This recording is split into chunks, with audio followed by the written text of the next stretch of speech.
السلام علیکم ورحمۃ اللہ وبرکاتہ۔ الحمد للہ رب العالمین والصلاة والسلام علی رسولہ محمد وعلی آلہ واصحابہ اجمعین، اما بعد۔ محترم بزرگوں، حاضرین مجلس، سامعین نظام، آج کے خطبے میں شیخ محترم نے مسجد اقصیٰ کی فضیلت بیان فرمائی ہے۔ شیخ محترم نے اپنے خطبے کا آغاز ان الفاظ سے فرمایا: امت مسلمہ پر ضروری ہے کہ اللہ تعالیٰ کے مقدس مقامات کی قدر کرے، احترام کرے اور اس کی حفاظت کرے۔ میرے محترم بزرگوں، مسجد اقصیٰ، اللہ تعالیٰ نے اس مسجد کو بابرکت بنایا ہے۔ مسجد اقصیٰ ایک مقدس مقام ہے، مقدس مسجد ہے، جس میں اللہ تعالیٰ کی برکتیں اور تمام انبیاء علیہ السلام کے جمع ہونے کی جگہ اور اولیاء اللہ کے عبادت گاہ۔ میرے محترم بزرگوں، اسی مسجد اقصیٰ سے آپ صلی اللہ علیہ وسلم نے آسمانوں کا سفر طے کیا، اور اسی مسجد اقصیٰ کے اندر آپ صلی اللہ علیہ وسلم نے تمام انبیاء علیہ السلام کی امامت فرمائی۔ تو میرے محترم بزرگوں، مسجد اقصیٰ کی بہت بڑی فضیلت ہے کہ حضرت ابو ذر رضی اللہ تعالیٰ عنہ کی روایت ہے کہ آپ صلی اللہ علیہ وسلم سے مسجد اقصیٰ کی تعمیر کے بارے میں پوچھا گیا کہ وہ کب بنائی گئی، تو آپ صلی اللہ علیہ وسلم نے فرمایا کہ مسجد اقصیٰ یہ دوسری مسجد ہے جو اس زمین دنیا پر اللہ کی عبادت کے لیے بنائی گئی۔ سب سے پہلی مسجد کعبۃ اللہ کی مسجد حرام ہے کہ حضرت ابراہیم علیہ السلام اکثر نے اس کی تعمیر کرنے کے بعد 40 سال کے بعد مسجد اقصیٰ کی تعمیر شروع کی۔ پھر حضرت داؤد علیہ السلام کے بیٹے حضرت سلیمان علیہ السلام نے اس مسجد کو تکمیل تک پہنچائی۔ تو میرے محترم بزرگوں، مسجد اقصیٰ کی بہت بڑی فضیلت ہے اللہ تعالیٰ کے نزدیک بھی کہ اللہ کے رسول صلی اللہ علیہ وسلم نے فرمایا کہ ابو ذر رضی اللہ تعالیٰ عنہ کی روایت ہے کہ ہم ایک مرتبہ مسجد اقصیٰ کی فضیلت کے بارے میں ذکر کر رہے تھے، تذکرہ کر رہے تھے اور آپس میں باتیں کر رہے تھے کہ مسجد نبوی افضل ہے یا مسجد اقصیٰ۔ تو آپ صلی اللہ علیہ وسلم نے فرمایا کہ دنیا وما فیہا سے مسجد اقصیٰ افضل ہے اس موقع کے اعتبار سے۔ تو میرے محترم بزرگوں، مسجد اقصیٰ کی بہت بڑی فضیلت ہے، جیسے کہ اللہ کے رسول صلی اللہ علیہ وسلم نے فرمایا کہ 3 مسجدیں ایسے ہیں جس کی زیارت کے لیے بندہ جاتا ہے تب بھی اللہ تبارک و تعالیٰ اسے اجر عطا فرماتا ہے۔ ان میں سے ایک مسجد حرام ہے، دوسری مسجد نبوی اور تیسری مسجد اقصیٰ۔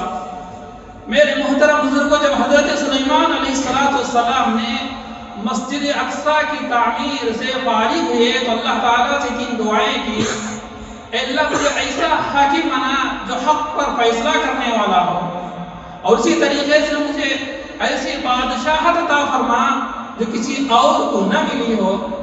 اور اسی طریقے سے حضرت سلیمان علیہ السلام نے اللہ سے مانگی کہ اے اللہ، جو بھی بندہ اس مسجد کے اندر تیری عبادت کرتا ہے، اس مسجد کے اندر جو بھی بندہ نمازیں پڑھتا ہے، تو اس بندہ جب عبادت سے فارغ ہو کر مسجد سے نکلے تو اس کے گناہ ایسے ہی معاف فرما، ایسے ہی اسے گناہوں سے پاک فرما جیسے ماں کی پیٹ سے بچہ جنم لیتا ہے، یعنی اس کے تمام گناہ، بچے پر کوئی گناہ نہیں رہتا۔ اسی طریقے سے اس مسجد کے اندر عبادت کرنے والے کو تمام گناہوں سے پاک فرما۔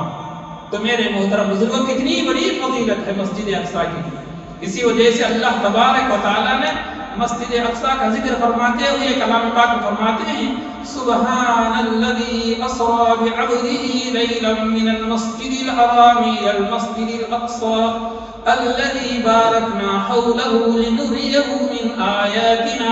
تو میرے محترم حضور اللہ تبارک و تعالی نے مسجد اقصی اور اس کے ارد گرد زمین پر اپنی خاص رحمتیں اور برکتیں عطا فرمائے ہیں، حصی طور پر بھی معنوی طور پر بھی، کہ وہ ایسی مقام ایسی زمین ہے کہ جہاں پر تمام انبیاء علیہ السلام وہاں پر آئے تھے اور تمام انبیاء کے قدم وہاں پر پڑے ہیں. تو اللہ تعالیٰ نے مسجد اقصی اور اس کی زمین کو سرزمین کو بابرکت بنائی ہے.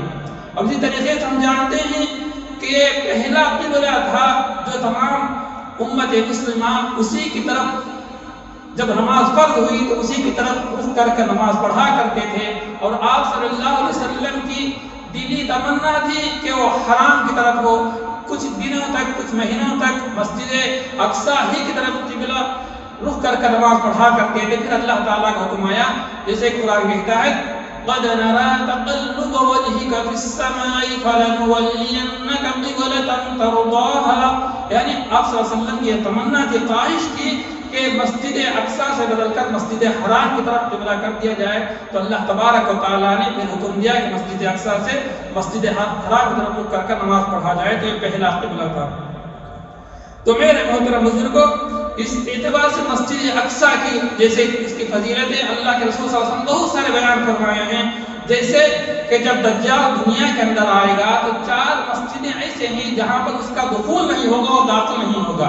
ان میں سے ایک کعبۃ اللہ، دوسری مسجد نبوی، تیسری مسجد اقصی، چوتھی مسجد طور یعنی کوہ طور جہاں پر ہے. تو وہاں پر دجال کا دخول نہیں ہوگا. تو میرے محترم بزرگوں، آج ہم دیکھتے ہیں مسجد اقصی کی کیا حالت ہے. میرے محترم بزرگوں، یہودیوں نے اسے قبضہ کر رکھا ہے اور اس کے حرمت کو طاق کر رہے ہیں. تو آج امت مسلمہ کی ذمہ داری ہے کہ صرف کیا فلسطین کے رہنے والے مسلمانوں کی ذمہ داری ہے کہ اس کی حفاظت کریں؟ میرے محترم بزرگوں، نہیں، وہ وہاں پر موجود ہیں تو وہ قربانیاں دے رہے ہیں. اللہ تعالیٰ سے امید ہے کہ اللہ تبارک و تعالیٰ ان کی قربانیوں کو رنگ لائے گا اور ایک دن انشاءاللہ ایک وقت ایسا آئے گا جیسے قرآن کہتا ہے کہ ان مع العسر یسرا، کہ ہر تنگی کے بعد اللہ تعالیٰ آسانی بھی پیدا فرماتا ہے.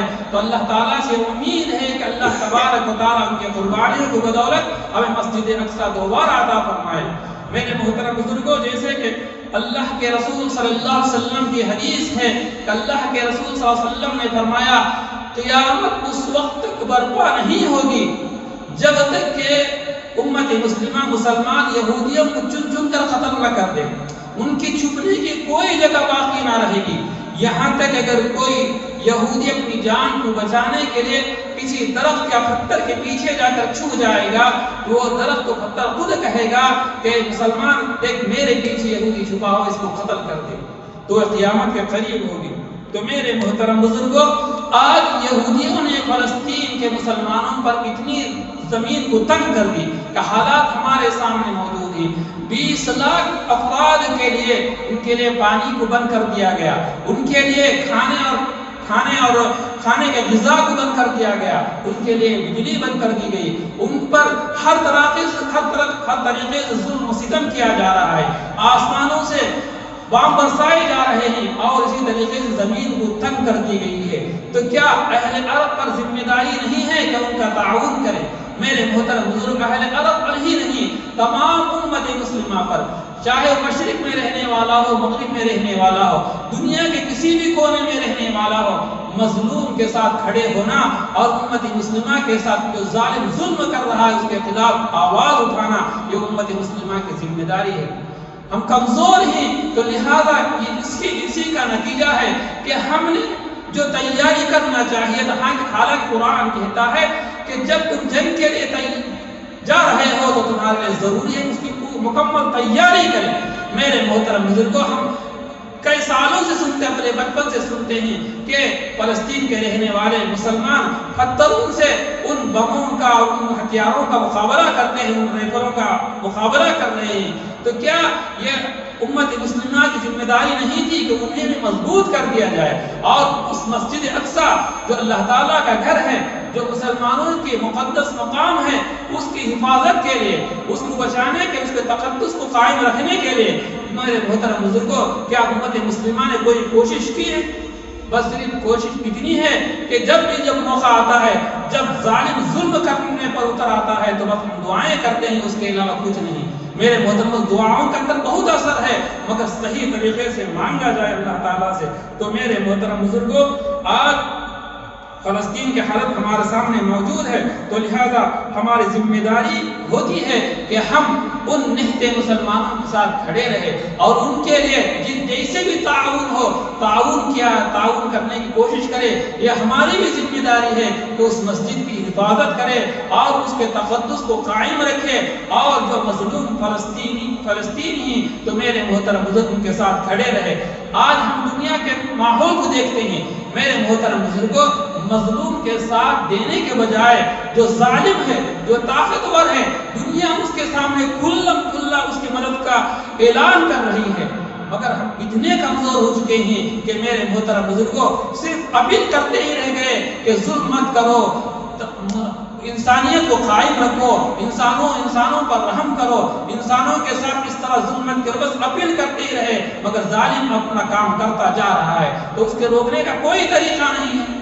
تو میرے محترم بزرگ ہمارے اپنی کمزوری کو ظاہر کر رہے ہیں، کتنے ممالک اس طرح برباد ہو چکے ہیں، بس ہم دعائیں کرتے رہے، اس کے لیے کوئی تیاری نہیں۔ تو میرے محترم بزرگوں، ہماری ذمہ داری ہے کہ دعاؤں کے اندر جان پیدا کرے، اللہ تعالیٰ سے صحیح طریقے پر مارے۔ واقعی اللہ تبارک و تعالیٰ بڑے قدرت والے ہیں۔ جب اسلام نہیں آیا میرے محترم بزرگوں، کعبۃ اللہ کے اللہ تعالیٰ نے کیسے حفاظت کی؟ عبد المطلب اللہ کے اس گھر کے غلاف کو پکڑ کر اللہ کے سامنے اپنی کمزوری کا اظہار کیا، اے اللہ ابرہا سے مقابلہ کرنے کی مجھے قوت نہیں ہے، مجھے طاقت نہیں ہے، تیرے گھر کی تو خود حفاظت کر لے۔ تو اللہ تعالیٰ نے حفاظت کیا۔ بس ایسی دعاؤں کی ضرورت ہے۔ اور ساتھ ساتھ میرے محترم بزرگوں، ہمیں ایک دشمن جو حملہ کرتا ہے تو ایمان والا تو وہ ہے کہ میرے محترم بزرگوں مستقبل کا اس کے سامنے حال رہنا چاہیے کہ آگے آنے والے حالات کیا ہیں، ماضی سے سبق لیتے ہوئے، حال کو درست کرتے ہوئے،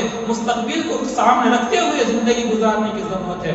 لہذا میرے محترم بزرگوں، ہم تمام کی ذمہ داری ہے کہ ہم تمام پر کہ ہم ان فلسطین مظلوموں کے ساتھ رہے اور ان کے لیے دعائیں کریں، اور جیسے بھی مدد ہو سکے ہماری طرف سے ان تک مدد پہنچانے کی کوشش کرے، اور اللہ تعالیٰ سے بھی دعا کرے کہ اللہ تبارک و تعالیٰ ان مظلوموں کی مدد فرمائے اور مسجد اقصی کو آزاد فرمائے۔ میرے محترم بزرگوں، ہم جانتے ہیں کہ اللہ تبارک و تعالیٰ ہر چیز پر قدرت رکھنے والے ہیں، بس کمی ہمارے اندر ہے کہ جیسے ہمیں مانگنا چاہیے ویسے اللہ سے نہیں مانگ رہے ہیں، تو لہذا اللہ تعالیٰ کی مدد ہمارے ساتھ نہیں۔ تو میرے محترم بزرگ، اللہ تعالیٰ کا وعدہ ہے کہ اللہ تبارک و تعالیٰ کی مدد ہمیشہ انصاف کرنے والوں کے ساتھ، ہمیشہ اللہ پر یقین رکھنے والوں کے ساتھ ہوتی ہے۔ تو اللہ تعالیٰ سے دعا فرمائے کہ اللہ تبارک و تعالیٰ ان یہودیوں کی مدد کی جگہ بنا دے کہ رہتے دنیا والوں تک کہ جو ظالم ظلم کرتا ہے ان ظالموں پر اللہ تبارک و تعالیٰ اپنے قدرت کی نشانی کو ظاہر فرمائے، اللہ تبارک و تعالیٰ مسجد اقصی کو